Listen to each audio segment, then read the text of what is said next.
आज की क्लास में हम लोग राष्ट्रपति की आपातकालीन शक्तियों के बारे में यानी कि emergency powers of the president के बारे में पढ़ेंगे। इससे पहले जो लोग चैनल पर नए हैं वो लोग चैनल को सब्सक्राइब कर लें, बेल आइकन को प्रेस कर लें और ज़्यादा से ज़्यादा इस चैनल को शेयर कर लें। मोस्टली जो लोग यूपीएससी और यूपीपीसीएस की प्रिपरेशन कर रहे हैं या अदर किसी भी स्टेट सिविल सर्विस की तैयारी कर रहे हैं, उनके लिए ये चैनल बहुत ही ज़्यादा हेल्पफुल होने वाला है।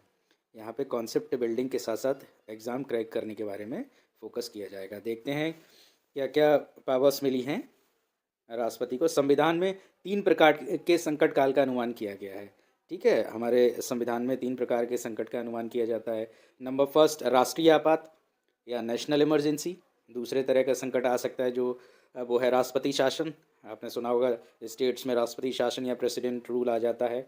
ठीक है, और तीसरे तरह का जो संकट या इमरजेंसी आ जाती है वो है वित्तीय आपात या फाइनेंशियल इमरजेंसी। ठीक है, तो संविधान में इन 3 संकटों का जिक्र किया गया है और उसमें ये एक्सप्लेन किया गया है कि इन 3 संकटों में राष्ट्रपति को किस तरह के अधिकार प्रदान किए गए हैं या इनको हैंडल करने के राष्ट्रपति को कौन कौन सी पावर्स दी गई हैं, देखते हैं हम लोग इस क्लास में। नेक्स्ट, राष्ट्रीय आपात। ठीक है, अनुच्छेद 352 के तहत राष्ट्रीय आपात या नेशनल इमरजेंसी के बारे में बताया गया है या लिखा गया है। ठीक है, यदि अगर नेशन में वॉर हो रहा है, युद्ध हो रहा है, या राष्ट्र पर, देश पर बाह्य आक्रमण, एक्सटर्नल एग्रेशन हो जाता है, बाहरी कोई शक्ति आक्रमण कर देती है, या फिर कोई रिबेलियन विद्रोह हो जाता है, वो भी आर्म्ड रिबेलियन, सशस्त्र विद्रोह हो जाता है देश में, देश के अंदर, तो इन परिस्थितियों के कारण या इन समस्याओं के कारण भारत या उसके किसी भाग की सुरक्षा जो है संकट में आ जाती है। ठीक है, तो उस केस में राष्ट्रपति राष्ट्रीय आपात की घोषणा कर सकता है। ठीक है, ऐसे किसी भी संकट में नेशनल इमरजेंसी घोषित कर सकता है प्रेसिडेंट। देखते हैं नेक्स्ट, आपात की उद्घोषणा के लिए मंत्रिमंडल की लिखित सहमति यहाँ पर आवश्यक हो जाएगी। ठीक है, कोई भी समस्या इस तरह की आती है जिसमें नेशनल इमरजेंसी लगानी पड़ेगी, प्रेसिडेंट द्वारा उद्घोषणा की जाएगी, तो इसके लिए सबसे पहले लिखित सहमति जो है मंत्रिमंडल यानी कैबिनेट, यूनियन कैबिनेट की चाहिए होगी। आपात की उद्घोषणा के 1 माह के भीतर संसद द्वारा अनुमोदन किया जाना चाहिए। ठीक है, अनाउंसमेंट तो कर दिया राष्ट्रपति ने, लेकिन उसके 1 महीने के उद्घोषणा के 1 माह के अंदर संसद द्वारा अनुमोदन भी किया जाना आवश्यक है। ठीक है, अनुमोदन के पश्चात आपात 6 माह तक लागू रहेगा। एक बार संसद से जो है अनुमोदन या जो है असेंट मिल जाता है, अनुमति वहाँ से मिल जाती है, तो 6 माह तक लागू रहेगा। अगर 6 माह के बाद भी लागू रखना चाहते हैं तो इसका पुनः अनुमोदन संसद से लेना पड़ेगा, दोबारा से अनुमोदन लेना पड़ेगा। ठीक है, अब अनुच्छेद 352 के तहत अब तक कितनी बार, कुल 3 बार आपातकाल की घोषणा की गई है। कब कब की गई है देख लेते हैं। एक 1952 में, सॉरी 1962 में भारत पर चीन द्वारा आक्रमण किया गया था। ठीक है, 1962 में जब भारत पर चीन द्वारा आक्रमण किया गया तब नेशनल इमरजेंसी जो है लगाई गई थी।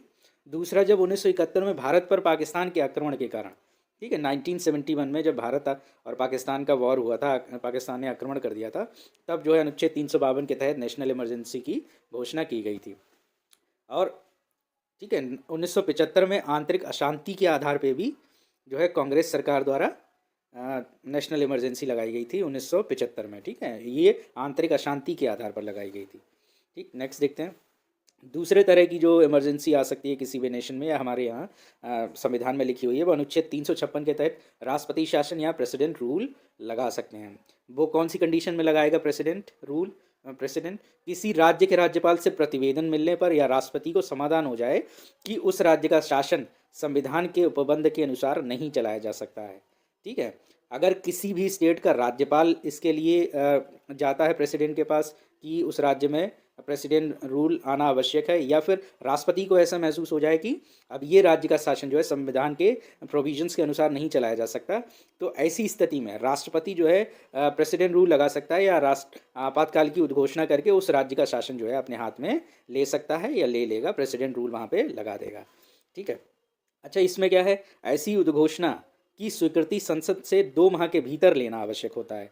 ठीक है, मान लिया उसने प्रेसिडेंट रूल किसी स्टेट में लगा दिया प्रेसिडेंट ने, उसके 2 माह के भीतर, जिस डेट पे वो इमरजेंसी घोषित कर देगा, अनाउंसमेंट कर देगा प्रेसिडेंट रूल का, उसके 2 माह के भीतर संसद की स्वीकृति लेना आवश्यक है। ठीक है, अब संसद के अनुमोदन के पश्चात भी कोई उद्घोषणा एक बार में 6 माह से अधिक समय तक और कुल मिलाकर 3 वर्ष से अधिक समय तक जारी नहीं रह सकती है। एक बार 6 माह, जैसे पहली बार अनुमोदन ले लिया संसद से, उसके बाद 6 माह तक जो है एग्जिस्टेंस में वो इमरजेंसी रहेगी या प्रेसिडेंट रूल एग्जिस्टेंस में रहेगा। अगर उससे आगे बढ़ाना है तो फिर से जो है संसद की अनुमति लेनी पड़ेगी, उसका अनुमोदन चाहिए होगा, ठीक है।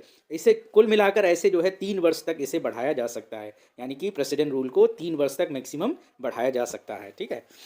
नेक्स्ट जो इमरजेंसी आती है या संविधान में लिखी हुई है, वित्तीय आपात financial emergency under article 360 of the constitution, अनुच्छेद 360 के तहत।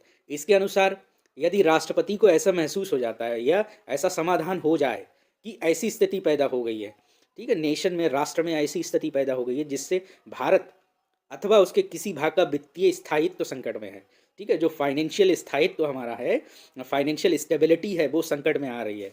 यानी कि अब जो इमरजेंसी लगाना उसे ऐसा लगने लगे प्रेसिडेंट को कि इम्पॉर्टेंट हो गया है, तो वह वित्तीय आपात की उद्घोषणा कर सकता है प्रेसिडेंट, ठीक है। लेकिन उसे महसूस नहीं होगा तब तक वो फाइनेंशियल इमरजेंसी नहीं लगाएगा।